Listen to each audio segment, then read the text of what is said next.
en mi nuevo libro.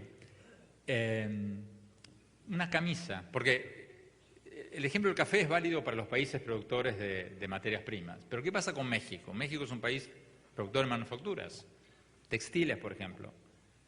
Bueno, hice el siguiente ejercicio. Fui a una tienda en Miami a comprar una camisa polo, la común, la que usa el Barbie. La de manga corta con cuello.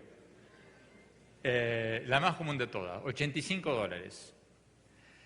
La etiqueta dice Made in Perú.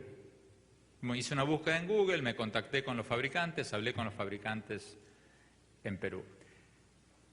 ¿Qué porcentaje de una camisa polo que uno compra en Estados Unidos vuelve al textilero, a la fábrica textil en Perú? O en la República Dominicana, o en México, o en cualquier país que la produce. 8-9%. Resulta que, según me explicaban, la hacen enterita. O sea, la camisa Ralph Lauren llega a la tienda de Estados Unidos sin que le pongan un alfiler en Estados Unidos. En Perú hacen la camisa, le ponen el logo, le ponen la etiqueta, le ponen hasta la barrita del precio, hasta el celofán. O sea, la entregan tal cual uno lo compra. Pero solo se quedan en Perú con el 8%. ¿Por qué?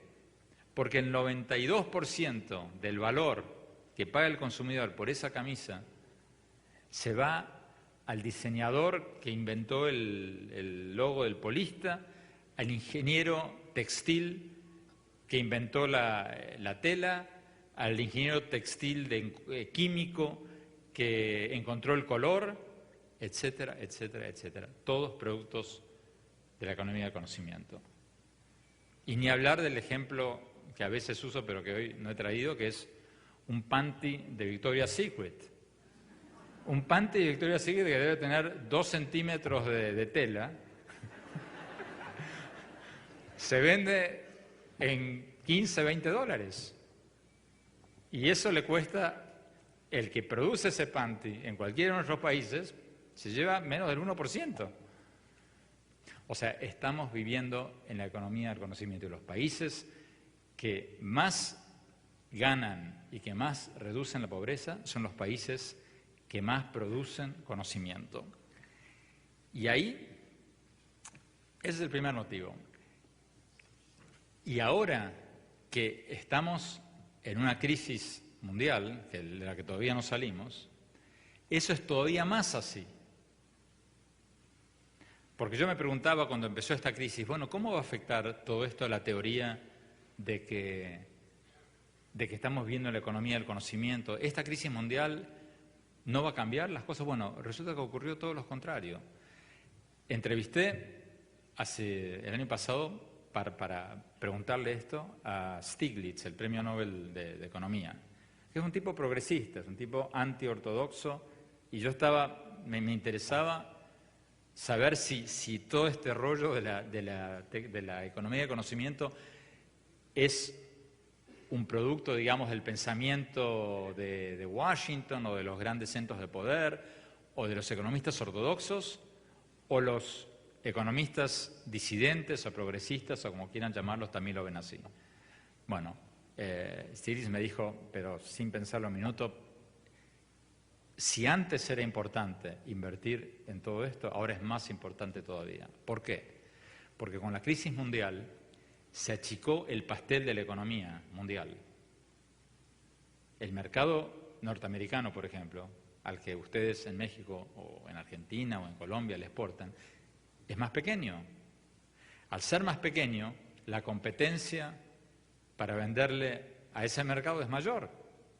Entonces, los países que van a mantener su cuota de mercado o aumentarla, van a ser los países más innovadores que más puedan salir con nuevos productos o que puedan producir los mismos productos con mayor eficiencia. Y eso se logra solo con innovación, con ciencia y con tecnología. Y el último motivo por el cual es importante todo esto es que si no le invertimos a la educación, a la ciencia, a la tecnología y a la innovación, nunca vamos a poder salir del círculo vicioso en el que estamos. Porque todos nosotros en nuestros países estamos obsesionados con el crecimiento económico. Y está bien, si no hay crecimiento, no hay lana para repartir, no hay dinero para que empiece a haber un chorreo a todos los sectores de la sociedad y no se puede combatir la pobreza. Pero si solo tenemos crecimiento económico, no vamos a poder solucionar el problema de la pobreza tan rápidamente como lo están haciendo los asiáticos. Porque lo que el crecimiento económico da es ingresos totales al país. Pero si no levantamos la capacidad de las clases más trabajadoras, las clases más marginadas, no las educamos para que ingresen en la economía formal, tengan estos empleos de la economía globalizada, no vamos a poder resolver el problema de la desigualdad. Por eso China, India y todos estos países están reduciendo la pobreza muchísimo más rápidamente que nosotros. No solo porque crecen más, sino porque están educando más a la gente y haciendo que más gente entre en la economía productiva. Y ahí, en América Latina, tenemos, y también en Estados Unidos, por cierto, tenemos un problema. Les cito algunos ejemplos rápidos. Voy a ir rápido en esto porque creo que hay un convencimiento general en esta sala de que estamos mal. No creo que muchos necesiten convencimiento de que estamos mal parados, lo sabemos. Pero déjenme tirarles algunas cifras rápidas. Como ustedes saben, en el ranking de las mejores 200 universidades del mundo, del suplemento de educación superior, el Times, hay una sola universidad latinoamericana y en el puesto 190. Eso tendría que ser un llamado de atención. O sea, Brasil, México, son países que depende del año, son la 10ª, 11ª economía más grande del mundo. Y nuestra primera universidad en ese ranking está en el puesto 190. Los registros de patentes internacionales, bueno, América Latina ni existe. O sea, estamos pésimos. Corea del Sur, un país relativamente pequeño, que hace 50 años era muchísimo más pobre que cualquiera de nuestros países medianos o grandes de América Latina, produce 7.500 patentes por año en el mercado más grande del mundo en Estados Unidos. 7.500. ¿Cuántas patentes registra el país latinoamericano que más patentes registra? 100. Brasil. México, 55. Argentina, 30. 7.500, 100, 55, 30. Hace 50 años, Corea del Sur tenía un Producto Bruto 10 veces más chico que el de Argentina, 5 veces más chico que el de México. Hoy día, Corea del Sur tiene un Producto Bruto que es el doble que el de Argentina y el doble que el de México. Todos los países latinoamericanos juntos no producen el 10% de las patentes que produce Corea del Sur. Es para llorar. En inversión en ciencia y tecnología, ¿cuánto de toda la inversión mundial en ciencia y tecnología va a América Latina? Menos del 2%. ¿Cuánto se estudia en Asia y cuánto se estudia en América Latina? Bueno, los chavos me van a odiar por esto, pero en América Latina tenemos las vacaciones más largas del mundo. En Japón el año escolar tiene 243 días.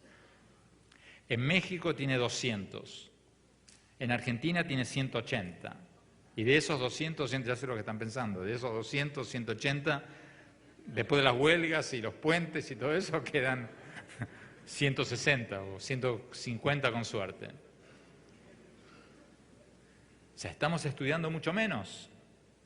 Y no solo el año escolar, las horas del día que estudian los estudiantes en Asia, la diferencia es, pero sideral. Allí están estudiando 13, 14, 15 horas por día. Esto es una cosa que cuento siempre. En China, por ejemplo, solo en Pekín hay 1000 institutos privados de inglés, después de horas. O sea, los chicos van a estudiar todo el día y a la noche van a estudiar a institutos privados de inglés. Fui a uno de estos institutos en Pekín. Entrevisté a un niño que estaba ahí y le pregunto, bueno, a ver, cuéntame un día de tu vida. El chico me dice, en inglés todo esto. Me dice, bueno, me levanto a las 6:30 de la mañana, mi papi me lleva a la escuela, estudiamos de 7:30 a 3:30, después de 4 a 6 tenemos estudios dirigidos, después me viene a buscar mi abuelito, me trae acá, al Instituto Privado de Inglés, después a las 8 mi abuelito me lleva a casa, después comemos, después cenamos, después hacemos un poco los deberes para el día. Bueno, no sé, a las 12 de la noche tenía clase de piano, o sea, era una cosa, no sé, no terminaba nunca. Yo me estaba cansado de escucharlo el chico. Bueno, comparemos eso con nuestros hijos, tanto aquí como en Estados Unidos. Es asustante. Y ese es el mundo con el que tenemos que competir. Y yo le decía al chico bueno, tú estás acá porque te va mal en inglés. Me dice, no, yo estoy acá porque me va bien en inglés, en la escuela. Pero quiero que me vaya mejor porque quiero sacar más puntaje para entrar a una mejor escuela secundaria, para entrar a una mejor universidad. Y lo que uno ve ahí, que le agarra unos escalofríos. Yo en esa escuela estábamos caminando con el director por los corredores y le pedí ver un aula. Y lo elegí yo el aula, no quería que me mande al aula donde estaban todos los genios, ¿no? Todos los que hablaban 5 idiomas y todo eso. Entonces elegí un aula, me presentó, me senté en una punta y ahí, cuando vi la dinámica de ese aula, me di cuenta del problema grande que tenemos en todo nuestro continente, desde Estados Unidos hasta Argentina. Porque lo que vi ahí, o sea, no había nada de tecnología que me llamara mucho la atención. En tecnología están igual que una escuela en México, en China. O sea, no había nada tecnológico, no había computadoras espectaculares, no, había un pizarrón, sillas, el edificio era un edificio de unos 40, 50 años, o sea, nada del otro mundo.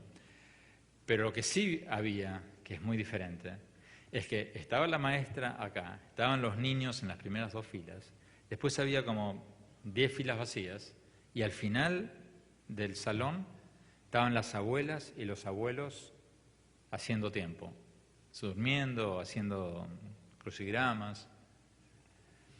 Y ahí me di cuenta que toda la familia asiática, y eso no es solo en China, sino en toda Asia, está invirtiendo todo su tiempo y todo su dinero en la educación de los hijos. Los padres los llevan a la mañana al colegio, los abuelitos los llevan a... Y en China eso se acentúa porque tienen la política de un hijo único, entonces tenemos 2 padres, 4 abuelos, todos dedicando todo su tiempo y todo su dinero a la educación del pequeño emperador o la pequeña emperatriz. Tienen una cultura familiar de la educación que nosotros en esta parte del mundo no tenemos. Y hay muchas explicaciones para eso. Unos dicen que eso viene de la época de Confucio, otros dicen que es producto de la competencia por la pobreza, por la situación económica, todo eso, bueno, por lo que sea. Pero lo cierto es que nos están pasando como aviones por esa cultura familiar de la educación. Y todo eso, las horas de estudio, la mala calidad de nuestra educación, todo eso se traduce en que, por ejemplo, en las pruebas PISA, las pruebas internacionales, los asiáticos nos superen pero como aviones. En la prueba PISA de matemáticas, por ejemplo, solo 3 de cada 1000 estudiantes mexicanos sacan el promedio más alto. 3 de cada 1000. En Corea del Sur, 182 de cada 1000. Entonces, ¿cómo puede México competir con Corea del Sur? Ahí tenemos un problema. Bueno, para redondear un poco, ir a la parte más propositiva. ¿Qué podemos hacer? ¿Qué podemos hacer para mejorar nuestra educación, mejorar nuestra ciencia, mejorar nuestra tecnología? Bueno, en mi nuevo libro, que sale en 3 semanas, el que les comentaba, yo propongo 12 claves para mejorar todo esto. Por supuesto no lo voy a decir las 12 porque entonces nadie lo va a leer. Pero voy a decir, digamos, 3 o 4. Me voy a guardar 1 o 2 de las mejores. Pero quiero compartir con ustedes 3 o 4 que van a resultar ilustrativas de lo que vi. La primera, obvia, tenemos que invertir más en nuestros maestros. Cuando fui a Finlandia, como ustedes saben,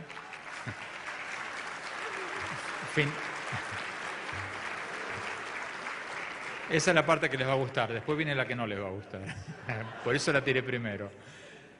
Finlandia, como ustedes saben, es el país que sale primero en todas las pruebas PISA, en todas las pruebas de estudiantes de 15 años.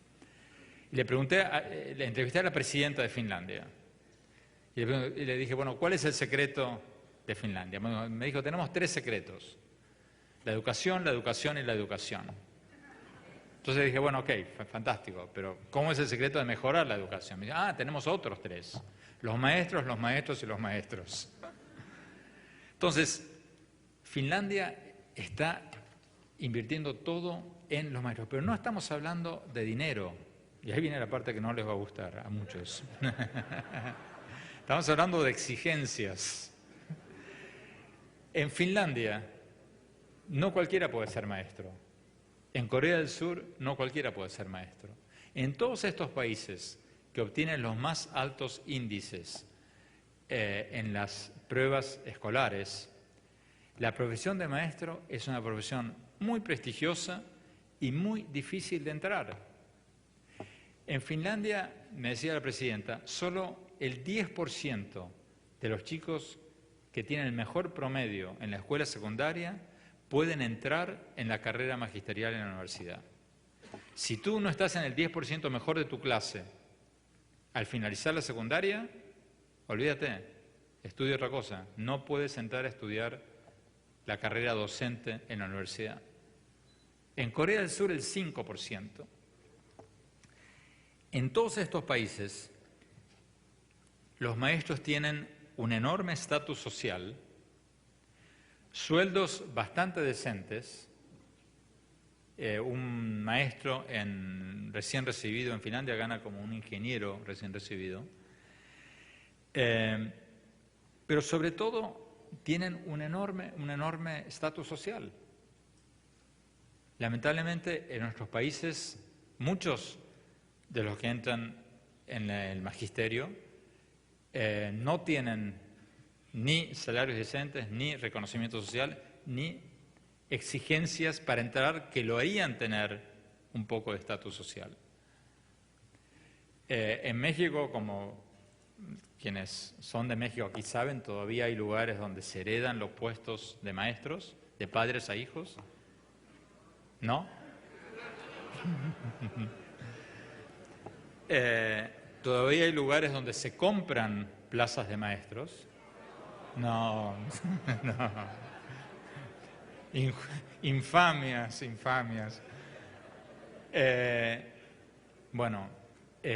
Y todavía hay lugares donde los maestros automáticamente reciben un puesto de maestro sin pasar por ninguna evaluación. No, por supuesto que no.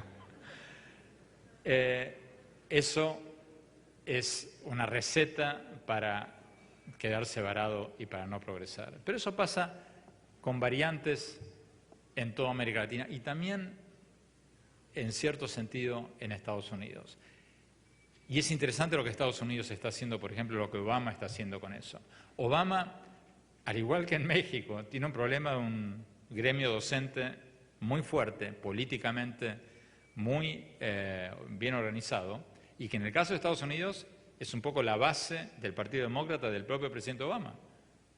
Pero lo que es interesante es que Obama entendió que este problema es tan pero tan serio para el futuro de Estados Unidos que no podía quedarse sentado de brazos y curiosamente está metiéndole más capital político a cambiar toda esta estructura educativa y se está arriesgando más peleas con los maestros que con otros sindicatos, porque se da cuenta que de ahí depende el futuro de Estados Unidos. Lo interesante que está haciendo es que no lo está haciendo con un garrote, sino que está haciendo con lana, con dinero. Lo que está haciendo es dándole incentivos económicos a los maestros para que acepten evaluaciones, para que acepten pago por mérito, etcétera, etcétera. Y la manera en que lo está haciendo es diciendo, miren, yo no los voy a partir la cabeza con un garrote, pero aquí tengo una bolsa de 4.000 millones de dólares y aquellos estados que cambien sus leyes para permitir evaluaciones, para pagarles a los maestros según los resultados educativos de sus alumnos, van a recibir una parte de estos recursos. Entonces ahí puso al sindicato un poco contra la pared, porque los maestros están diciendo, caramba, yo soy un maestro preparado, yo tengo a mis alumnos, yo los entreno bien, van a salir bien, yo quiero recibir un aumento. Entonces ahí está haciendo que cada vez más estados digan, sí, yo quiero parte de esa bolsa. Lo está haciendo por las buenas y hasta ahora le está saliendo bien. Pero el secreto está en los maestros. Y en Finlandia, por ejemplo, yo fui a una escuela primaria en Finlandia. Es impresionante. Cada aula de primer grado, yo fui a varias de primero y segundo y tercer grado, tiene 3 maestros. Había una maestra dando la clase, después había otra maestra sentada en una ventana. Entonces los chiquitos estaban sentados en mesitas. Entonces, si un chiquito no entendía algo, no le preguntaba a la maestra principal, le preguntaba al asistente que estaba sentada en la ventana, levantaba la mano, entonces la maestra asistente que estaba sentada en la ventana venía, se sentaba con los chicos y le susurraba, no, mira, esto es así, así, para no detener la clase.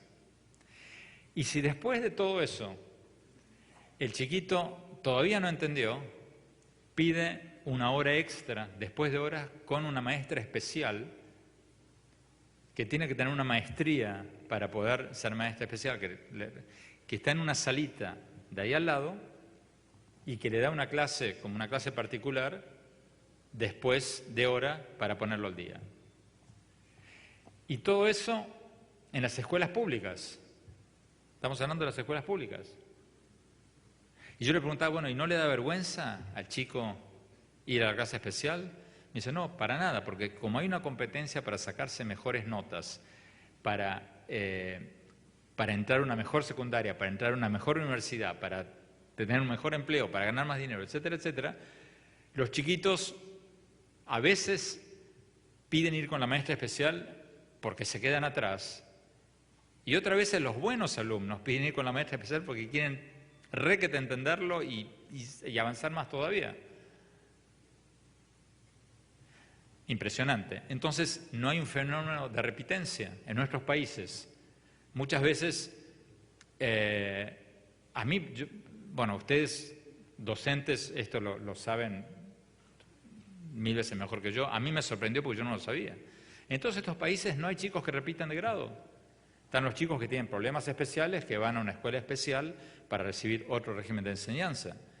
Pero un chico que no tiene problemas, digamos, de entendimiento, que saca malas notas, no repite de grado, no existe eso. Porque en la concepción de ellos, si un chico repite de grado, no es culpa del chico, es culpa del profesor. Y hay que votar al profesor, no al chico.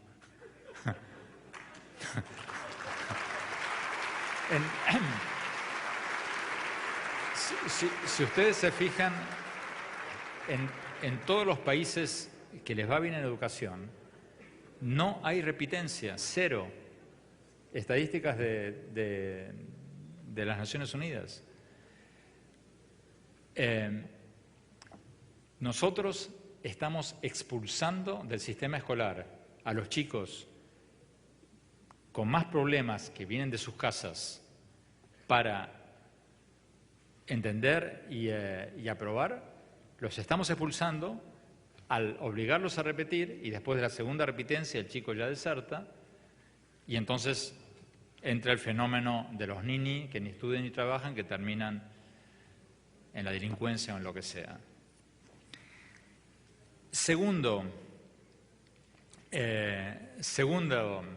punto de los 4 que les quiero mencionar ahora, de las 12 claves que menciono en el libro. Tenemos que reforzar la escuela secundaria. Todos, en la literatura docente está muy de moda ahora la educación de preescolar, y con toda razón, es importantísima, pero muy pocos hablan de la escuela secundaria. En México, el 40% de los jóvenes no terminan la secundaria. Y el año pasado la Secretaría de Educación hizo una encuesta, y me decía uno de los subsecretarios de Educación, que les sorprendió ver por qué los chicos no terminan la escuela secundaria. Porque se suponía que era por motivos económicos, porque quieren salir a trabajar o tienen que salir a trabajar. Y resultó que no. Los chicos, cuando les preguntan ¿por qué dejaste la secundaria?, no decían para trabajar y comprarme el iPod, no. Decían porque me aburría. El mayor problema en esa encuesta causante de la deserción en la secundaria es que se aburren. Y eso es un síntoma de mala calidad de educación. El problema que tenemos en casi todos los países latinoamericanos es que la escuela secundaria no tiene grupos de presión para defenderla. En México, por ejemplo, a mí me sorprendió este dato. La escuela secundaria tiene el doble de estudiantes que la universidad, 4 millones a 2 millones, pero la mitad del presupuesto educativo. Y eso es porque la escuela secundaria no tiene grupos de interés poderosos para defenderlas. La escuela primaria tiene al sindicato, poderosísimo. La universidad tiene a los rectores, poderosísimos. Pero el secundario, ¿quién lo defiende? Y ahí hay un serio problema que tenemos. Tercer punto. Tenemos que romper el aislamiento educativo, o sea, hay que internacionalizar nuestras universidades. Me alegraba recién escuchar al director de Educación Tecnológica del Estado hablar de que van a hacer un convenio con la Unión Europea para evaluarlos. Bueno, eso en América Latina estamos muy atrás en eso. En todos estos países, en China, en India, en Singapur, hay una internacionalización de la educación en todos los rubros. En estudiantes que van al extranjero, fíjense, en Vietnam, un país comunista, hasta hace poco tiempo súper cerrado, un 2% de todos los estudiantes universitarios de Vietnam van a estudiar afuera. En México, el 1%. En Argentina, el 0.4%. El ministro de Educación de Singapur me decía que no solo obligan a los estudiantes universitarios en Singapur a estudiar una parte de sus carreras afuera, sino que lo están haciendo en secundaria y hasta en la primaria. A partir de este año, las escuelas primarias de Singapur tienen la obligación de mandar a 1/3 de sus alumnos a una excursión afuera. Y me mandó a una escuela que acababan de volver de Londres, el profesor con su clase, donde el profesor les había dado una clase de historia, ahí abajo del Big Ben, de la Torre de Londres, a los chicos de la escuela primaria. Internacionalización en estudiantes que vayan a otros lados, en carreras conjuntas. A mí se me heló la sangre. En la Universidad de Singapur, que es una universidad como decíamos, de un país de 4 millones de estudiantes, tiene 88, si mal no recuerdo, carreras donde dan diplomas conjuntos con universidades extranjeras. Hace pocas semanas antes de cerrar el libro, llamé a la Universidad de Buenos Aires, una de las más grandes con la UNAM de América Latina, 300.000 estudiantes. ¿Cuántos diplomados conjuntos, cuántas licenciaturas conjuntas tiene la Universidad de Buenos Aires? 0. Aislamiento académico absoluto. Aterrador. Gracias. Me aclararon recién que en México la escuela secundaria es la media superior o bachillerato o la prepa. En el resto de... ¿no? Es la básica. O sea, entiende como secundaria. Ok, entonces estamos hablando de lo mismo. Estamos hablando de primaria, secundaria, universitaria. Está bien. La que yo decía que se queda como un sándwich, que no tiene grupo de presión, es la media superior. Estamos de acuerdo. La media superior. Entonces, estamos en la internacionalización de la educación. Les decía que eso se ve en la movilidad estudiantil, estamos muy atrasados en eso. En las licenciaturas conjuntas, muy retrasados en eso. Y tercero, y esto es lo más polémico, porque ningún país quiere competencia externa, en universidades extranjeras. En China hay, ahora no tengo las cifras en la memoria, las tengo en el libro, pero si no me equivoco había como 160 universidades extranjeras. Los chinos, por ejemplo, dicen, bueno, necesitamos ingenieros automotrices. ¿Quién hace los mejores carros? Los alemanes. Ok, a ver, ¿de qué universidad en Alemania vienen? De la universidad de tal. Ok, toc, toc. Señores, me contaron que ustedes hacen los mejores ingenieros automotrices. ¿Quieren abrir una universidad en China? Adelante, vengan. Y la universidad alemana abre una universidad en China con el nombre, entrega diplomas, el mismo currículum que en Alemania, pero en China. En nuestros países no permitimos eso. O le ponemos tantas trabas que es muy, pero muy difícil. En Miami, donde yo vivo, la Universidad Internacional de la Florida, una de las áreas que mejor tiene es Hospitality Management, turismo. ¿Cómo se dice? Sí, turismo, la escuela de turismo. Los chinos vinieron hace unos años, les dijeron, señores, ¿por qué no abren una universidad? Ustedes, ¿por qué no abren un campus en China? Y hoy día la Universidad Internacional de Florida tiene un campus en China con su nombre, con sus diplomas, mismo programa de estudios de la Florida, y los chicos, con la mitad de los profesores de Miami que se van 2 años a China, y es un título conjunto. Los chinos y todos estos países le están apostando a la internacionalización de la educación. Tercero y anteúltimo punto que les quería tocar, tenemos que producir más graduados en ingeniería, ciencia y tecnología y quizás menos psicólogos y sociólogos. O sea, casi el 60% de todos los estudiantes universitarios latinoamericanos están cursando carreras de ciencias sociales y solo el 16% carreras de ingeniería y tecnología. Ahí los argentinos somos campeones del mundo. En la Universidad de Buenos Aires hay 29.000 estudiantes de psicología y 8.000 estudiantes de ingeniería. O sea, estamos produciendo 3 psicólogos para curarle el coco a cada ingeniero.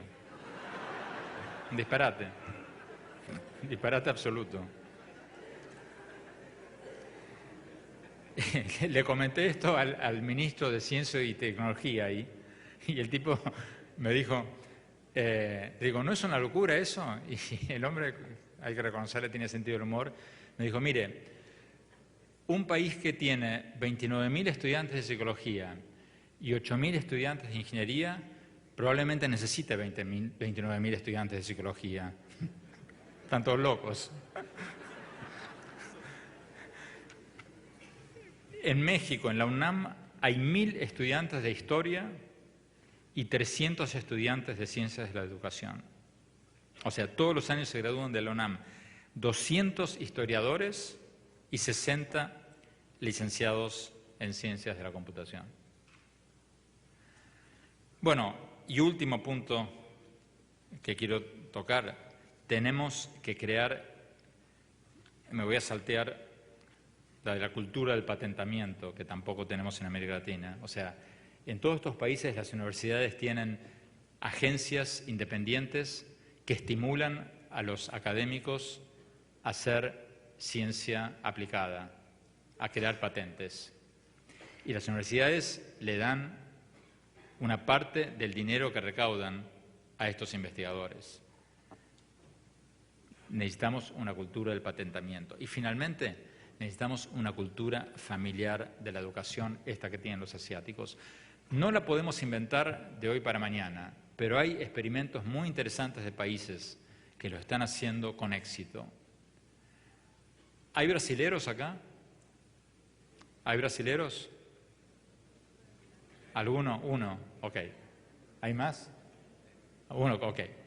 Brasil, por ejemplo, hace unos años, hace 2 años, esto es muy nuevo, creó un movimiento llamado Todos pela Educação.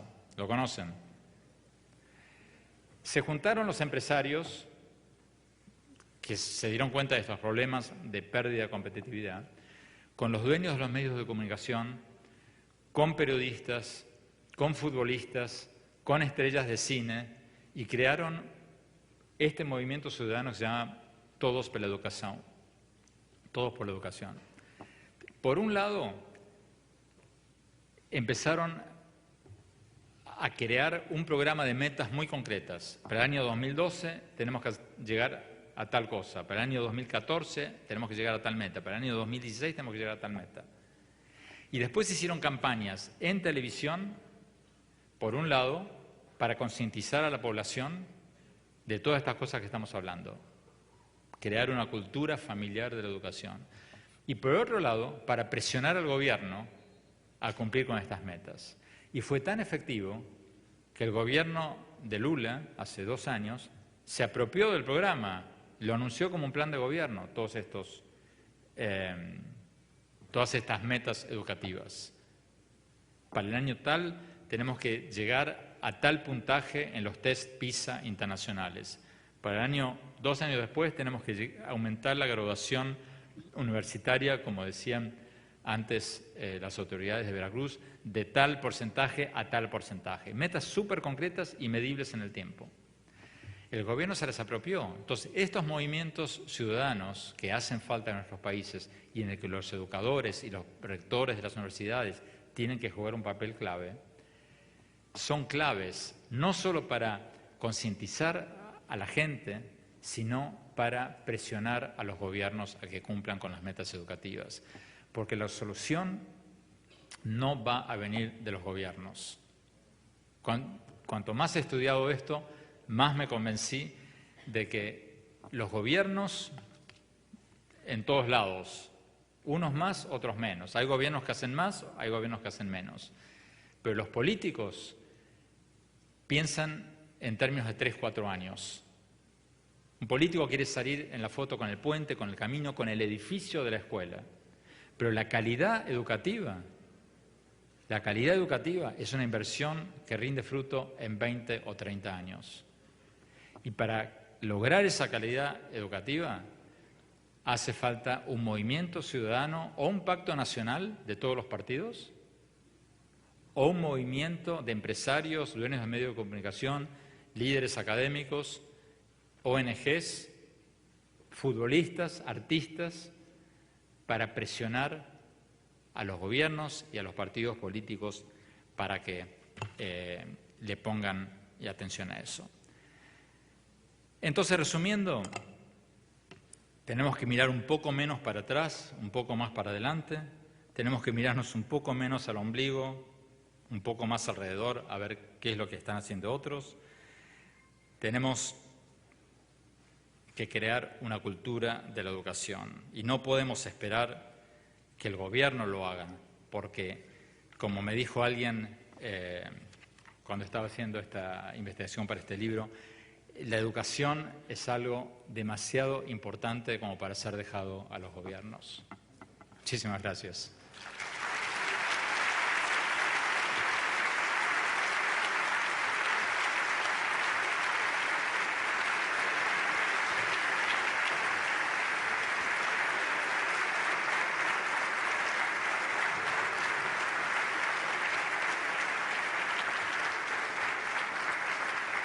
El aplauso fuerte para el maestro Andrés Oppenheimer por su excelente ponencia. ¿Preguntas y respuestas? Vamos a continuar con una sesión de preguntas y respuestas. Vamos a... ¿no? Sí. Bien, vamos a pedirle al maestro que nos acompañe para la sesión de preguntas y respuestas. Bueno, salvo con la Virgen de Guadalupe, me peleé con todos, ¿no? Me tiré contra todos. A ver. Bien, vamos a ver a nuestros edecanes que la persona que nos tiene las preguntas, si es tan amable, ya están en este momento con las preguntas. Viene nuestra primera pregunta en esta ocasión para el maestro Andrés Oppenheimer. Y la pregunta nos dice, ¿cómo se llama su nuevo libro? Es del TEC de Huatusco, nos dice la licenciada Ceci Ríos. Se llama apropiadamente Basta de historias. Basta de historias. La obsesión, y el subtítulo es La obsesión latinoamericana con la historia y las 12 claves del futuro. ¿Se puede adquirir en México? Sí, todavía no está, pero va a salir en las próximas 3 semanas. Fines de septiembre. Ahora. Bien, nuestra siguiente pregunta que nos hacen llegar en esta ocasión nuestras guapas edecanes es la siguiente: la actitud de una sociedad o la de un individuo pueden cambiar una sociedad y por ende el ámbito educativo. La actitud de un individuo. ¿De una sociedad o de un individuo? Yo creo que sí, porque si nosotros nos quedamos a esperar que los gobiernos hagan algo, como decíamos recién, van a pasar siglos. Yo creo que lo que tiene que haber es una presión social. Yo le preguntaba a uno de los empresarios brasileros que empezó este movimiento Todos por la Educación, yo le decía, ok, ustedes hicieron estas metas, el gobierno se apropió del proyecto, dijo, este es nuestro proyecto. ¿Qué van a hacer ustedes para asegurarse de que el gobierno cumpla? Porque los gobiernos dicen, sí, vamos a hacer esto, pero en 3 años este gobierno no iba a estar. Y este empresario me dijo, vamos a descargar toda nuestra artillería mediática sobre el gobierno si no cumple. Por eso es necesario que esto sea una cosa de empresarios, de dueños de medios de comunicación, de futbolistas, de artistas, tiene que ser un movimiento generalizado. Y es algo factible, porque, a ver, yo creo que es una cuestión de que entendamos mejor en nuestros países la importancia de la educación, y yo creo que hay suficiente gente, incluida entre los maestros, y que están dispuestos a jugar un rol en mejor educación. Entonces, yo creo que más que de un gobierno, el cambio en la sociedad, esa cultura familiar de la educación es lo más importante que tenemos que lograr. Porque sin esa cultura familiar y esa presión social, la respuesta no va a venir de los gobiernos. Maestro, nos preguntan, dice, ¿qué mecanismos o estrategias nos recomienda implementar a los docentes para que en eventos como este encuentros con docentes haya más docentes y menos directivos? Y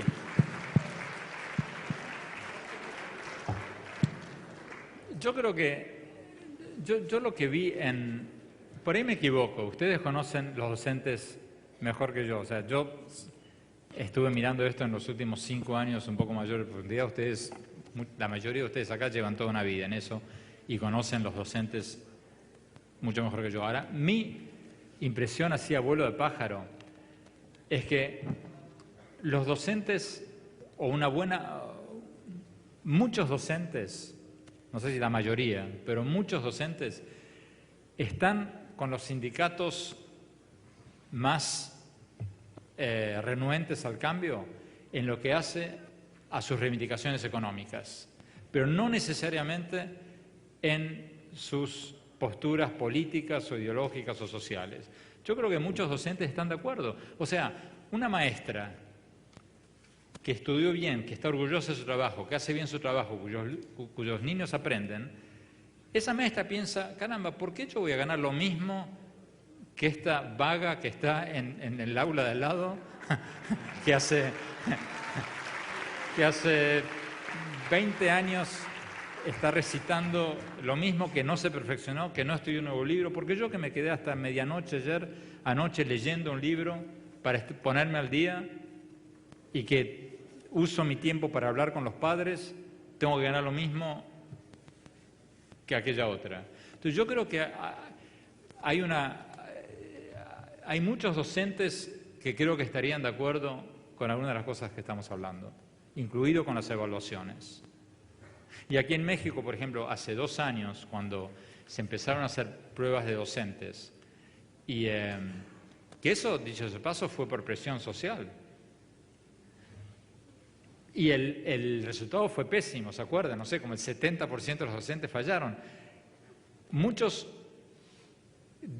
periódicos aquí en el país titularon desastre. Hubo una prueba de docentes y fue pésima. Los docentes bueno, yo creo que fue buenísimo, porque esto, si no hay diagnóstico, no puede haber cura.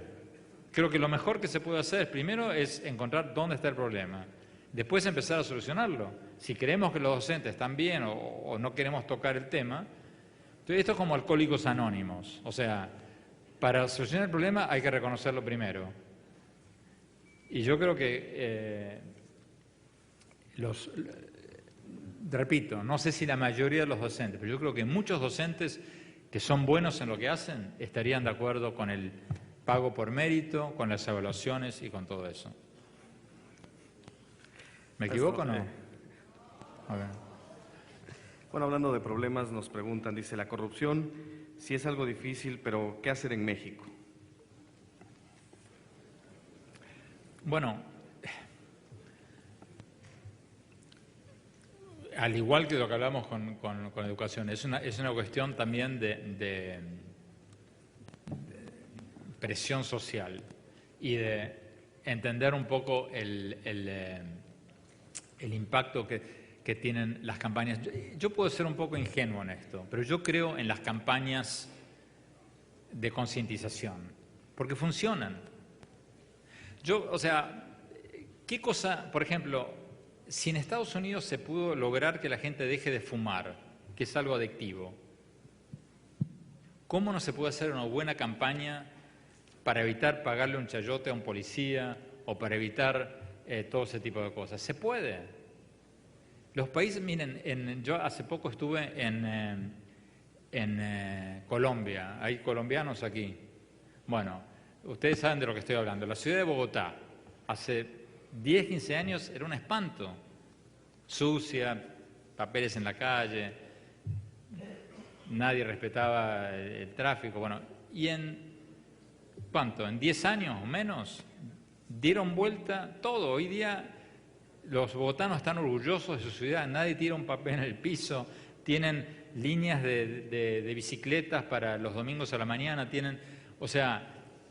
han dado vuelta a la ciudad. En Guayaquil, en Ecuador, pasó lo mismo. O sea, yo creo que las campañas bien hechas funcionan, pero ¿qué pasa? Ahí una parte de culpa la tiene en muchos países el empresariado, que no pone la lana o no pone el esfuerzo en cambiar esas cosas, porque para hacer una buena campaña hace falta una buena... O sea, hay que hacerlo al igual que lo hacen las empresas comerciales para vender un producto. Hay que hacer un focus group, hay que hacer una buena campaña publicitaria, hay que contratar al mejor publicista, pero en nuestros países gastamos los mejores publicistas para los políticos, para los productos, pero no para cosas como mejorar la educación o combatir la corrupción.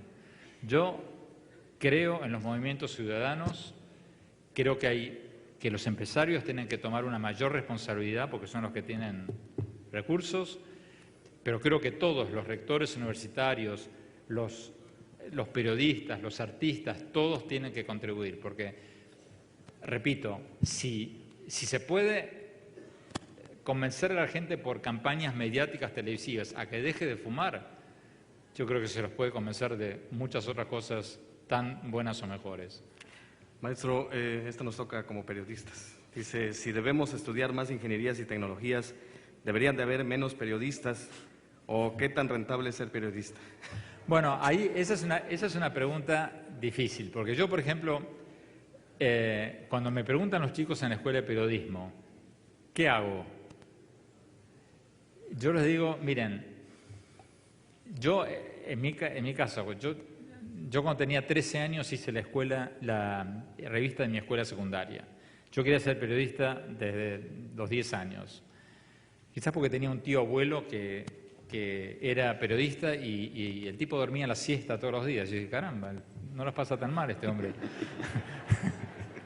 Se pasaba hasta las 2 de la mañana hablando con los amigotes y después dormía la siesta. Yo dije, qué linda vida. Bueno, pero yo le digo a los chavos en las universidades, mira, si tú realmente te gusta, si realmente lo haces bien, si realmente te apasiona, no le hagas caso a tus padres que te dicen que seas médico, contador o abogado. Sé periodista.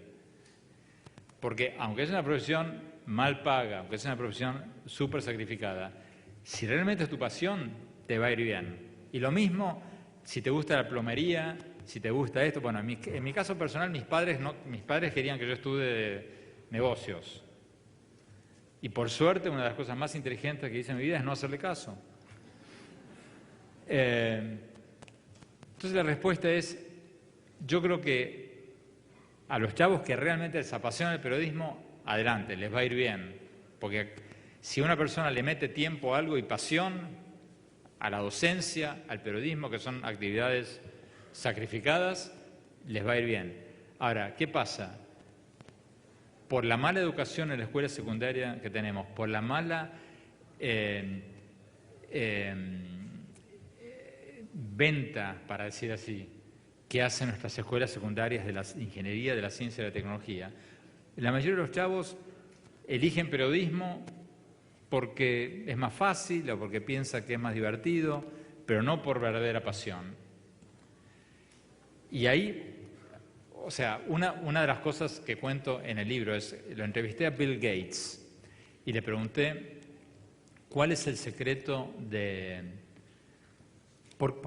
le hice una pregunta que el tipo se rió. Le dije, ¿por qué no hay un Bill Gates en Paraguay?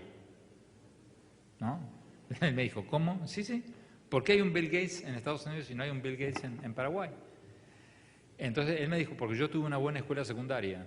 Y en mi escuela secundaria me enseñaron la ciencia de una manera divertida.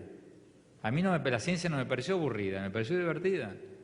Entonces me gustó todo esto. Me metí en Harvard y después dejé al año porque Harvard era demasiado fácil, yo estaba en... Pero la manera de enseñar más ingeniería, más ciencia, más tecnología es hacerla más interesante. Eso los docentes lo saben, pero no lo hacen. Enseñan la ingeniería, la ciencia. Yo cuando iba al colegio era un espanto como me enseñaron la ingeniería y las matemáticas. Me la enseñaron en abstracto. Hoy en día en las buenas escuelas los profesores les preguntan a los chicos, bueno, a ver, ¿qué te gusta a ti? A mí me gusta el rock. Ok, fantástico. Tu tarea para el próximo lunes. Diséñame un podio. ¿Quién es tu grupo favorito? YouTube, quien sea. Bueno, para el lunes que viene me diseñas el podio para el próximo concierto de YouTube con tales características, con tales materiales, y le enseña matemáticas con cosas concretas con las que los chicos pueden relacionarse. Entonces hacen que todo esto sea divertido y así incentivan que más chicos vayan a estudiar ingeniería y no todos vayan a estudiar psicología y periodismo. Maestro, ¿por qué no habla de la educación cubana? ¿Perdón? De la educación cubana. Bueno, la educación cubana tiene éxitos muy conocidos en algunos sectores y, a mi juicio, fracasos tremendos en otros. Por ejemplo, yo creo que Cuba ha hecho, por ser una dictadura, ha hecho muy bien en les ha ido muy bien en cubrir todos los bolsones del analfabetismo que había. Cuba tenía una cultura educativa muy alta antes de la revolución, contrariamente al discurso oficial de ahora, pero tenía bolsones de pobreza enormes con bolsones de analfabetismo. Entonces, Cuba creó este sistema que ahora están copiando en Venezuela y que es bueno. Lástima que se ha hecho con una dictadura, pero eso funciona, que es hacer censos barriales. Entonces los censos barriales dicen, la señora que vive a 2 apartamentos al lado del mío es analfabeta.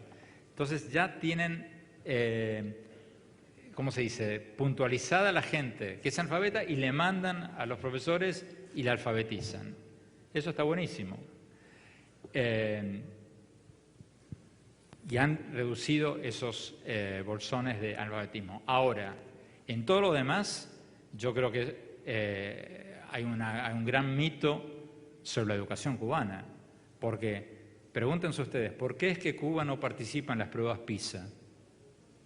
Si son tan buenos en educación, no participan. Y cuando las veces que he ido a Cuba y he hablado con gente y me han escrito cosas, me encontré con unos errores de ortografía pavorosos.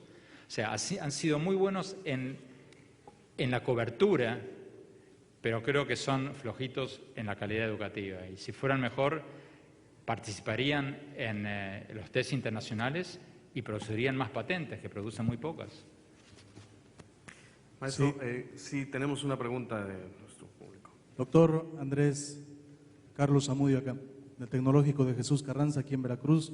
Felicidades por su extraordinaria exposición y por compartir tanta estadística que tantos años le ha costado recopilar.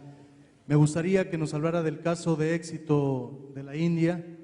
Tenemos ahí un gran ejemplo y bueno, quienes estamos en educación tecnológica tenemos mucho que aplicar de ese caso. Gracias. No, gracias por hacerme acordar. Fascinante, lo de India es fascinante. Estuve en India el año antepasado y fui al Indian Institute of Technology, que la mayoría de ustedes que están en los tecnológicos lo conocen.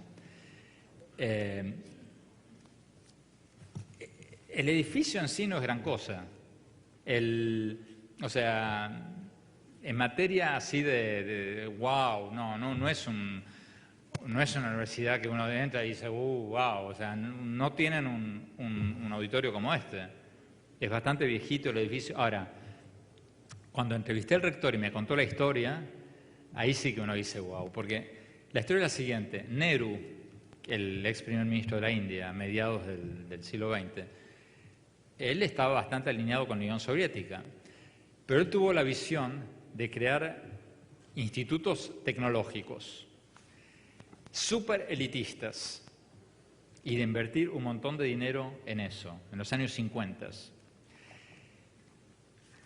Y todo el mundo se le vino encima, porque la prensa, la sociedad, todo el mundo le decían, es una locura invertir, gastar dinero en institutos tecnológicos de nivel mundial cuando tenemos un 90% de analfabetismo o un 80% de analfabetismo. India tenía muchísimo más analfabetismo que México, que cualquier país latinoamericano. Entonces fue muy criticado en su momento, pero el tipo se emperró y dijo, adelante, vamos a crear institutos tecnológicos de alta tecnología. Y creó 7 institutos tecnológicos, uno basado en cada potencia tecnológica. Entonces invitó a Estados Unidos, a MIT, si no me equivoco, y le dijo, ustedes vengan y háganos el plan para un instituto tecnológico en Nueva Delhi. Invitó a los rusos y le dijo, háganos ustedes el currículum para un tecnológico en Bombay, o no me acuerdo dónde. Invitó a los alemanes, a los franceses, y lo hizo todos en áreas muy descentralizadas de India. Esto fue a mediados del siglo pasado. Y fue súper criticado en su momento, como diciendo, ¿cómo vamos a gastar dinero en traer profesores de MIT cuando tenemos un 80% de analfabetismo? Bueno, lo hicieron.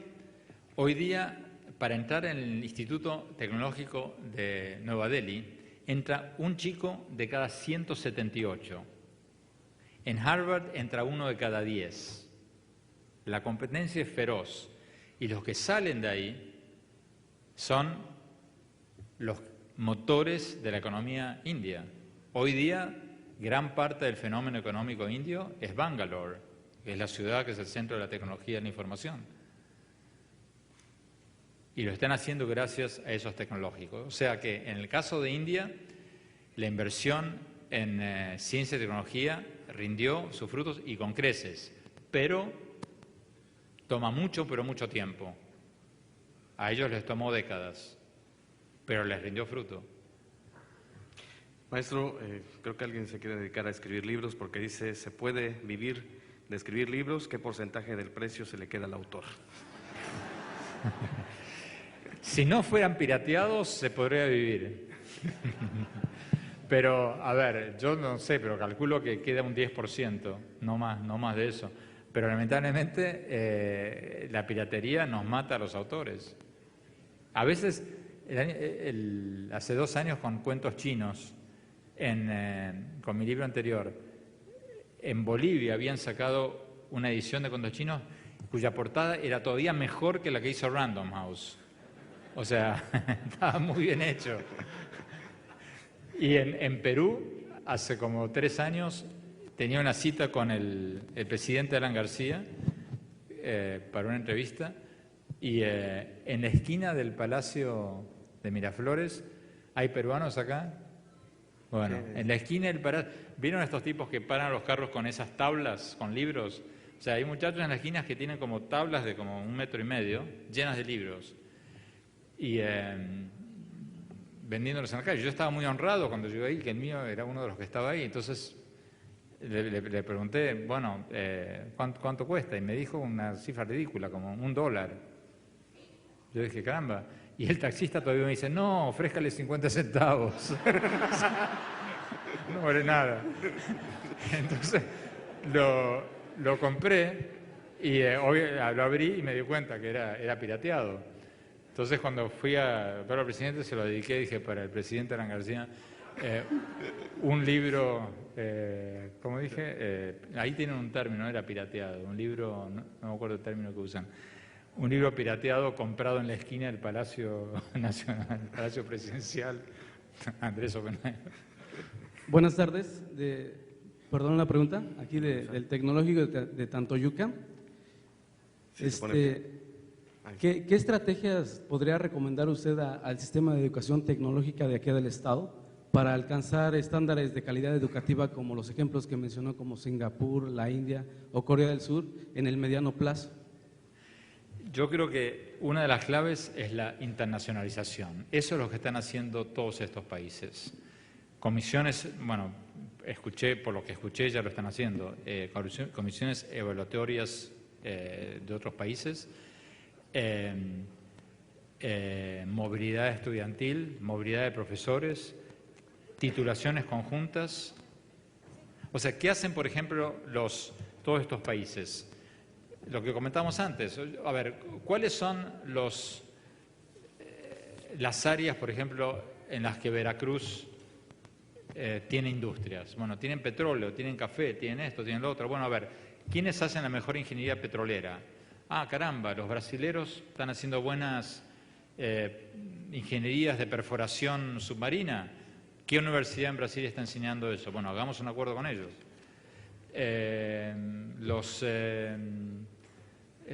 Café, ¿quién tiene la mejor ingeniería genética del café? Ah, los vietnamitas, hagamos. ¿Quién es de Estados Unidos? Bueno, o sea, yo creo que donde en América Latina, y no conozco el caso de Veracruz, pero donde en América Latina estamos muy por detrás, es en todo este tema de titulaciones conjuntas. Y no es necesario que porque claro, mucha gente dice, bueno, nuestros alumnos no tienen el poder económico como para irse a estudiar 2 años a Estados Unidos, y mucho menos a otros países más lejanos, pero no es necesario. Una vez que tú acuerdas el programa conjunto con tal universidad, vienen profesores de esa universidad y ahí entramos en todo el tema de la circulación de cerebros. En Estados Unidos, en Alemania, en todo, está repleto de mexicanos expatriados que enseñan en esas universidades, que les encantaría venir 3 meses por año a a México a enseñar, repleto. Además, o de gringos o de europeos que quisieran venir acá a investigar, a hacer sus propios trabajos. Aprovéchenlos para ustedes mandar gente afuera, 2 años, profesores de aquí como parte de esos títulos conjuntos, que esos profesores después vengan mejor formados, más internacionalizados, y lo mismo al revés. Entonces yo creo que a nivel, repito, no sé el caso de Veracruz, pero a nivel latinoamericano, este tema de los diplomados conjuntos es una asignatura pendiente. Maestro, la última pregunta del Instituto Tecnológico Superior de San Andrés Tuxtla. ¿Qué cree usted que se necesita en México para mejorar la educación? Bueno, grupos, presión ciudadana, internacionalización de la educación, meritocracia educativa y, como dijo la presidenta de Finlandia, poner la prioridad sobre las 3 cosas más importantes: los maestros, los maestros y los maestros. Muchas gracias. Maestro, si nos espera, por favor, porque le vamos a pedir al licenciado Rafael Ortiz Castañeda, subsecretario de Educación Media Superior y Superior del Estado de Veracruz, sea tan amable de entregarle un reconocimiento y un presente por parte del Gobierno del Estado de Veracruz ante su magnífica ponencia realizada el día de hoy. Muy buenas tardes a todos ustedes.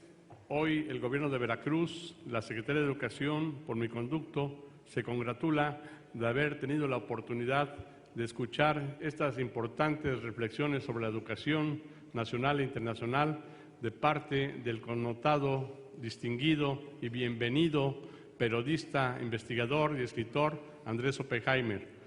En ese contexto me permito entregarle este reconocimiento, no sin antes que le brindemos un fuerte aplauso, que es el reconocimiento. Este reconocimiento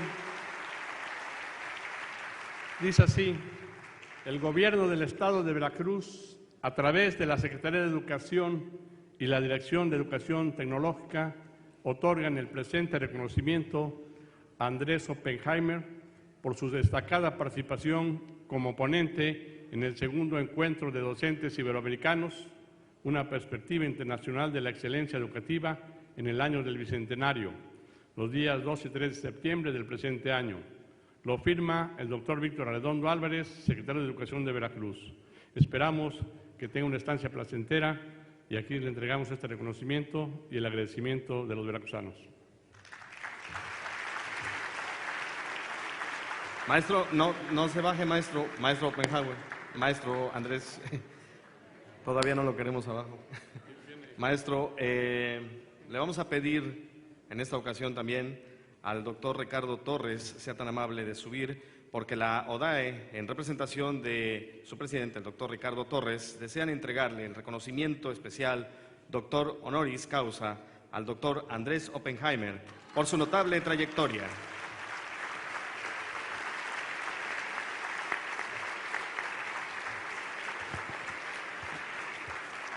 Así como en Brasil hay un movimiento Todos por la Educación, ODAE es un pequeño esfuerzo privado, internacional, que podríamos hacer una similitud con el movimiento de Brasil. No tenemos todo el poder, no tenemos la capacidad de presión, pero tenemos el entusiasmo, la alegría de haber realizado este segundo encuentro de docentes iberoamericanos con la presencia de docentes de distintos países, haberlo escuchado a usted, y creo que esto nos da mucho más ánimo, impulso para efectivamente convertir a ODAE en ese movimiento que permita mejorar las instituciones, las políticas, nuestra labor docente en América Latina. Muchas gracias. El aplauso muy fuerte de todos ustedes. Y bueno, vamos a despedir a nuestras autoridades y también les pedimos salgan 15 minutos a un descanso y regresamos con nuestra siguiente ponente.